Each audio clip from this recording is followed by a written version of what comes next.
Why were German soldiers more afraid of American ice cream than American Sherman tanks? It sounds like a joke, but the answer destroyed an entire ideology. And it started with a single, sneering word from the second most powerful man in the Third Reich. Razor blades and refrigerators. That was Reich Marshal Hermann Göring's assessment of American industrial capability. Delivered with the casual, dismissive confidence of a man who commanded the most feared air force on Earth. The Americans, he assured his fellow Nazi leaders, were a nation of soft consumers. They built household appliances. They manufactured things that kept food cold. They were constitutionally incapable of waging real war. But Göring, the man who would end his life stripped of every metal, battling morphine withdrawal in an American detention cell, had just described the exact weapon that would annihilate his empire. Not a tank, not a bomber, not an artillery piece. A refrigerator. What Göring didn't know, what none of the Nazi high command could have imagined, was that the engineering required to mass-produce a refrigerator for every American kitchen was the exact same engineering that would soon produce something far more devastating to the Third Reich than any bomb in the Luftwaffe's arsenal. It would produce ice cream. And that ice cream, served in 5-ton daily batches from million-dollar concrete barges floating in the Pacific, and scooped onto the trays of starving German prisoners in the sweltering mess halls of Texas, would shatter the Nazi worldview more completely than any battlefield defeat. This is the story of how refrigerators won the Second World War. Göring's contempt was not a personal quirk. It was institutional doctrine. The Nazi state had built its war strategy on a specific, deeply held conviction about the United States. That the American democracy was a mongrelized, chaotic, structurally weak society teetering on the brink of economic and social collapse. Joseph Goebbels' propaganda machine fed this conviction directly into the bloodstream of the German military and civilian population.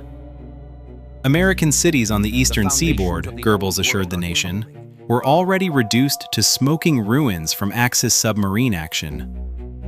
The United States was utterly incapable of sustaining a two-front global war. This was not opinion. This was official strategic intelligence.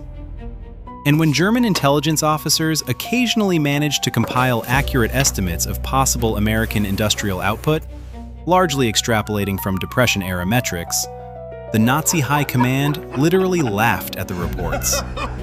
The numbers were dismissed out of hand, absurdly high, mathematically impossible. Clearly the product of Allied counterintelligence designed to intimidate. The laughter would prove fatal. Because the Nazis didn't just underestimate America, they misread the fundamental nature of what they were looking at. Göring saw refrigerators and concluded weakness. What he should have seen was the most sophisticated supply chain civilization had ever built. A network of factories, railways, ports, and distribution systems capable of delivering a perishable consumer product to every household in a continent-sized nation. That logistical mastery, the deep engineering knowledge required to keep milk cold in Mississippi and ice cream frozen in Arizona, was not a symptom of decadence. It was the infrastructure of annihilation. And it was about to be pointed directly at the Third Reich. But before the infrastructure could reach Berlin, it would first reach a man named Werner Madeha. Madeha was a veteran of General Feldmarschall Erwin Rommel's Afrika Korps. He had survived the grinding, resource-starved campaigns of the North African desert, campaigns where water was rationed by the cupful, where supply convoys were bombed to scrap before they reached the front, where men fought and died over a single oasis. He was captured in the spring of 1943, when the exhausted Axis forces in Tunisia finally capitulated. He had been hungry for months. He had watched friends die from thirst. He believed, with the certainty of a man who had suffered for his country, that Germany was the stronger nation, and that the war would eventually be won through superior will, superior discipline, and superior sacrifice. He was about to eat ice cream in Texas. June 1943, Bastrop, Texas. The heat hit Medea like a wall as he stepped off the transport train. A suffocating, wet Texas heat that pressed against his skin and filled his lungs with air that tasted of dust and diesel. He had survived a transatlantic crossing in the hold of an American Liberty ship. He had been assigned prisoner of war identification number 8, WG 20591. Now he marched, with nearly 1,500 of his fellow Africa Corps veterans under armed guard, down a dirt road toward a complex of chain-link fencing, watchtowers equipped with searchlights, and an ominous perimeter called the Death Line. Camp Swift. Medea expected what every soldier in the European theater expected from captivity: the beatings, the deliberate starvation, the violent interrogations. He had heard what the Nazis themselves did to Soviet prisoners in the East: worked them to death, starved them by the hundreds of thousands, shot them in ditches. He assumed the Americans would do the same, perhaps more efficiently. The mess hall doors opened. This must be a trick. They are fattening us for the interrogations. Fresh beef, heaped in steaming portions on metal trays. Fried chicken. Eggs. Real eggs. Tomatoes. Green vegetables. Coffee. Real coffee. Not the acorn and chicory substitute that had replaced it in Germany 2 years ago. And then milk. Milk poured freely, casually into tin cups as if it cost nothing. In wartime Germany, milk was so scarce it was strictly rationed and reserved almost entirely for infants and the critically ill. Here, captured enemy soldiers drank it like water. And then the final item. The item that broke something inside the minds of 1,500 hardened combat veterans who had survived Rommel's Desert War. Ice cream. Frozen, creamy, impossibly cold ice cream, served in the 100-degree Texas heat as casually as if it were bread. And at the canteen, rows of dark glass bottles glistening with condensation. Coca-Cola, ice cold, 5 cents each, purchased with camp-issued coupons. A man 2 seats from Medea set down his spoon. He stared at the ice cream in his tin bowl. Stared at it the way a man stares at something he cannot reconcile with anything he has ever been told about the world. He did not pick the spoon back up for a long time. Because ice cream is not just food. Ice cream is an industrial statement. It requires refined sugar, high-quality dairy, and constant energy-intensive refrigeration. It is a luxury product that can only exist at the end of a long, unbroken, perfectly functioning supply chain. To see it served to prisoners of war, to captured enemies in the middle of a global conflict, was to confront a truth that no amount of Goebbels' propaganda could paper over. A nation that could waste this much abundance on men it had just defeated was a nation that could not be beaten. Meanwhile, 6,000 miles to the east, Medea's family in Germany was surviving on 850 calories a day, sawdust-laced bread, watery turnip soup. His mother had developed the swollen joints that came with chronic malnutrition. His younger sister had not tasted milk in over a year. The prisoners at Camp Swift were eating 3,500 to 4,000 medically monitored calories per day.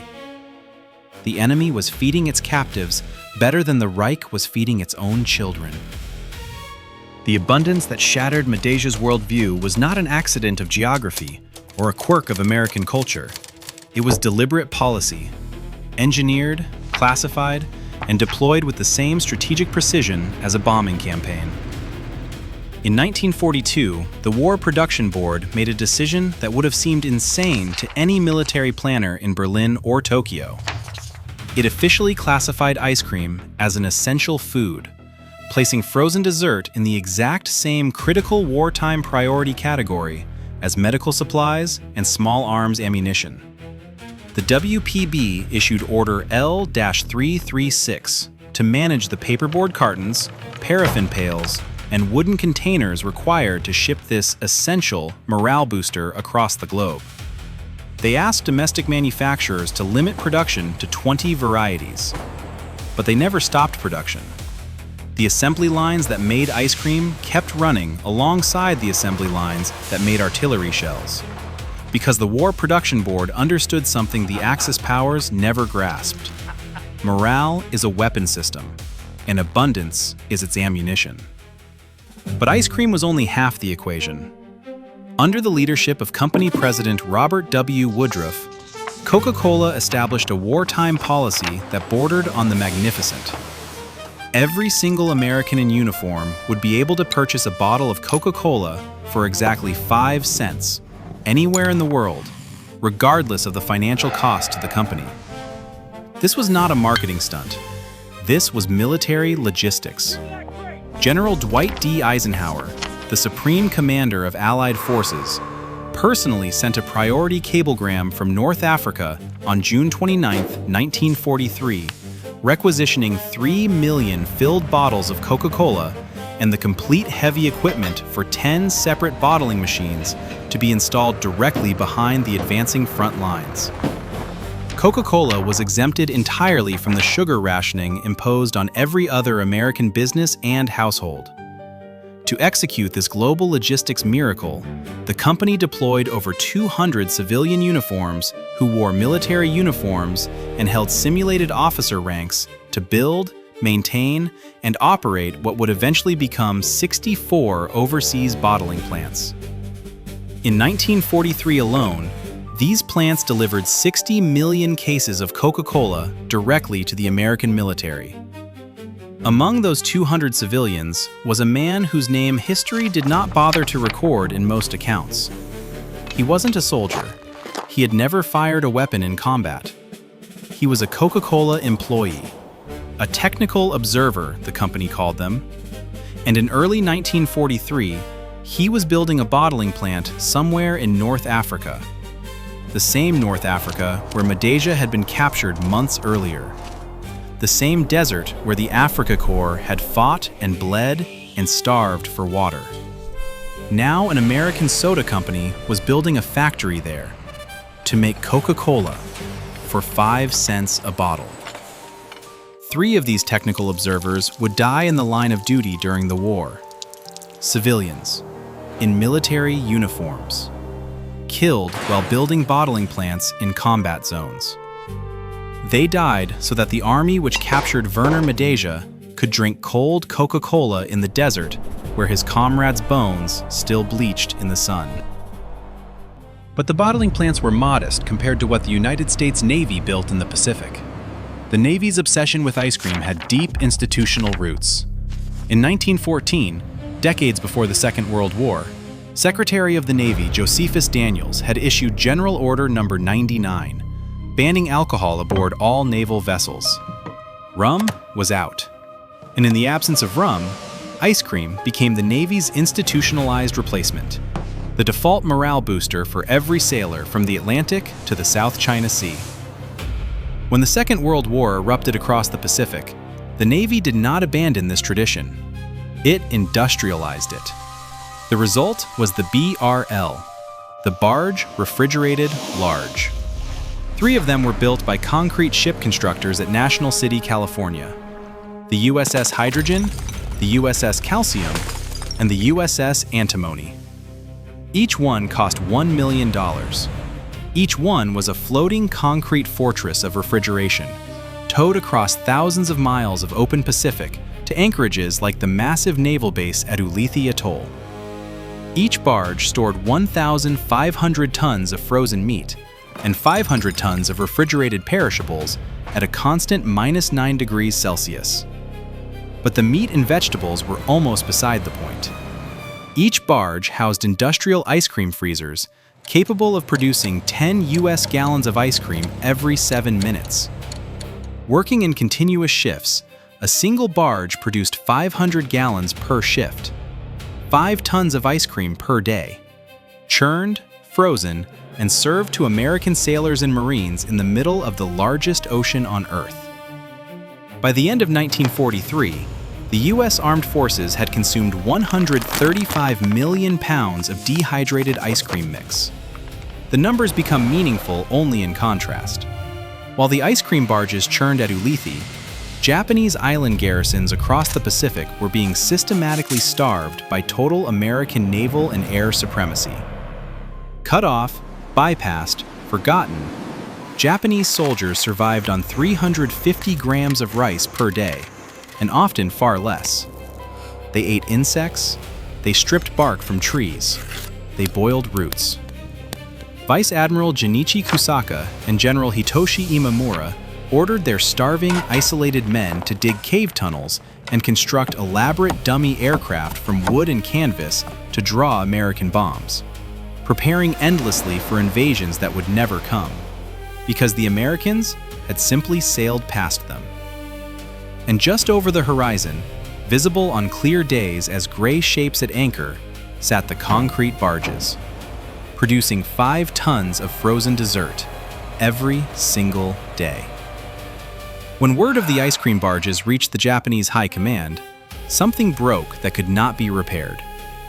For a Japanese admiral struggling to provide a handful of rice to his dying men, the realization that the United States possessed the excess shipping capacity, the aviation fuel, the raw materials, and the sheer unmitigated audacity to tow million-dollar refrigeration barges across the Pacific Ocean solely to provide dessert to its troops was not a military intelligence report. It was a death sentence written in butterfat and sugar. It proved, with crushing finality, that Japan's entire strategic premise, bleeding the Americans through attrition until they lost the will to fight, was fundamentally, catastrophically, irreversibly flawed. You cannot exhaust a nation that serves ice cream in a war zone without breaking a sweat. 3 Coca-Cola technical observers died delivering soda to front lines. Their names appear in no monument. Their families received no military honors. They were civilians who put on uniforms and walked into a war to build bottling plants, and they did not come home. The absurdity of their deaths, killed serving Coca-Cola, is also, somehow, the dignity of them. They believed the mission mattered. And given what the abundance they helped deliver did to the enemy's will to fight, they may have been right. Imagine being told your entire life that your enemy was a soft, decadent nation of consumers, that they built razor blades and refrigerators, that they lacked the martial spirit for real war. Then imagine sitting in their prison camp, 25 pounds heavier than the day you arrived, eating ice cream made possible by the exact refrigeration technology your supreme commander mocked as a sign of weakness. Imagine writing a letter home to a family surviving on sawdust bread, trying to explain what you had seen. What words would you use? The contrast was not limited to food. It extended to the fundamental machinery of war itself, and it revealed a gap so vast that no amount of tactical brilliance could bridge it. The Wehrmacht's reputation as a modern mechanized force was, in reality, a carefully constructed myth, built on the footage of panzer spearheads racing across Poland and France. Behind those elite armored tips, the vast majority of the German army moved at the speed of the 19th century. Horse-drawn carts, hundreds of thousands of horses hauling artillery, ammunition, and supplies along muddy roads that turned to rivers in autumn and froze to iron in winter. The doctrine of Petrol ist Blut, fuel is blood, governed every movement. German soldiers were ordered to keep vehicle engines turned off under threat of severe punishment unless actively engaging the enemy or moving under direct orders. Every drop of gasoline was a strategic asset, rationed with the desperation of a nation running on empty. Because Germany was always running on empty, its intelligence services projected this scarcity onto the enemy. They assumed the Americans must be equally constrained. They assumed wrong. Captured German officers in the European theater suffered what post-war reports described as severe psychological breakdowns when they witnessed the reality of the Allied advance. Not a single horse. Every American infantry squad was mechanized. An unbroken convoy of multi-ton trucks delivering mass-produced K-rations, ammunition, medical supplies, and replacement parts with the regularity of a train schedule. Jeeps mounted with heavy machine guns, half-tracks, tank retrievers, mobile repair shops, an entire mechanized civilization rolling forward at a pace that no horse-drawn army could match, flee from, or comprehend. The most devastating detail emerged during the Battle of the Bulge in December 1944. In the freezing Ardennes forests, American soldiers who were killed in combat were found with their pockets full of fresh chocolate bars and high-quality cigarettes. German soldiers who searched the American dead stopped and stared at what they found. Chocolate, real chocolate, and Lucky Strikes, still dry in their packaging. These were luxury items so rare in the late war German military that even senior officers in the Wehrmacht's highest headquarters had not seen them in months. Yet, ordinary American infantrymen, privates, corporals, carried them as casually as spare ammunition. The supply chain that delivered chocolate to a dead man's pocket in the Ardennes was the same supply chain that delivered 5-ton daily batches of ice cream to a concrete barge in the Pacific. It was the same supply chain that bottled 60 million cases of Coca-Cola in 64 countries. And it was the same supply chain that fed Werner Madeha 4,000 calories a day in a Texas prison camp while his family starved in Germany. An American mother could literally mail a homemade birthday cake to her son on the front lines in Europe, and it would arrive intact. May 1945, Camp Ashcan, Mondorf-les-Bains, Luxembourg. The corridor smelled of institutional disinfectant and something harder to name, the flat metallic scent of a world that had ended. The surviving leadership of the Third Reich had been collected here like debris after a flood. Stripped of their rank, stripped of their medals, stripped of their tailored uniforms and their authority and their certainty. They slept on military cots behind guarded doors and ate meals prepared by American cooks, and were examined by American doctors who checked their blood pressure with quiet, professional indifference. Hermann Göring was among them, the Reichsmarshal, the man who had sneered, "razor blades and refrigerators," sat in a small room and answered questions from American intelligence officers. He was sweating through morphine withdrawal.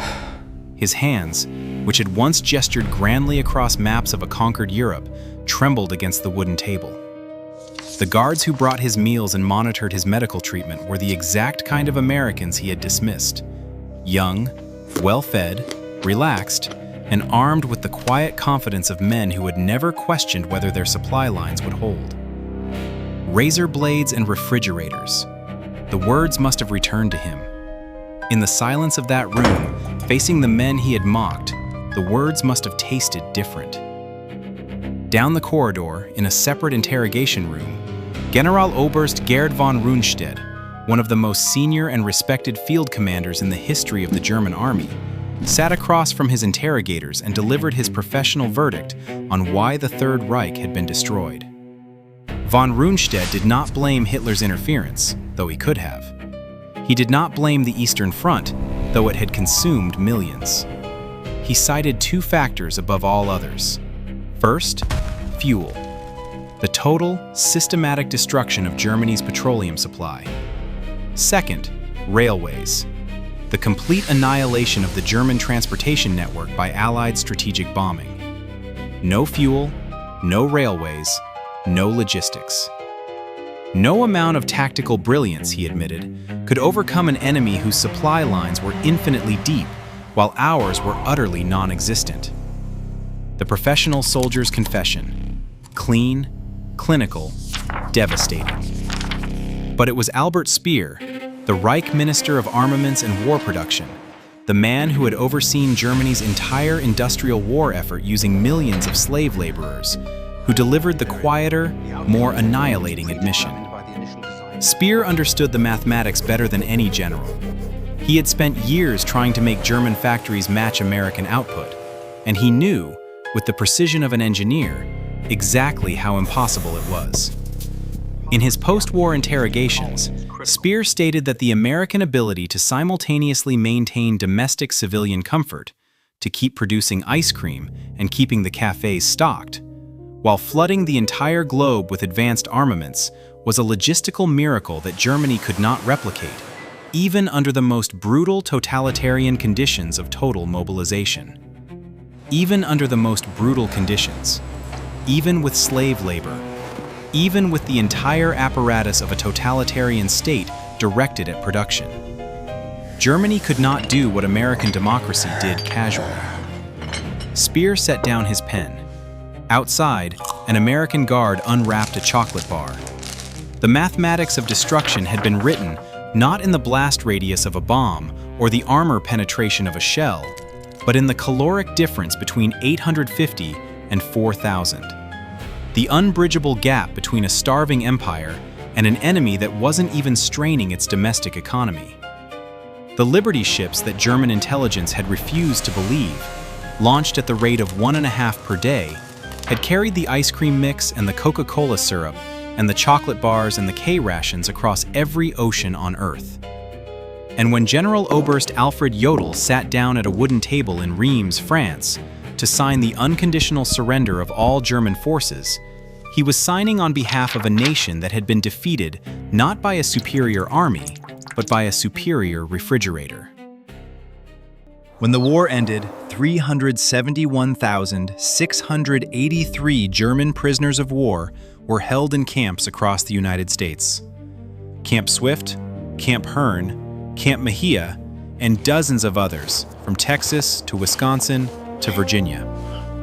As historian Arnold Kramer documented in his research, these camps had become something no one had planned and no one had predicted. Schools of democracy. Not through lectures, not through re-education programs, though those existed too.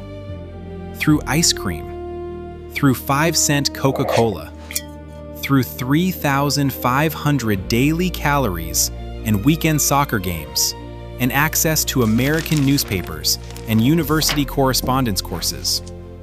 Through the simple, overwhelming, undeniable demonstration that the nation Goebbels had called decadent and collapsing was, in fact, the most abundantly productive civilization in human history, and that it chose to share that abundance even with the men who had tried to destroy it.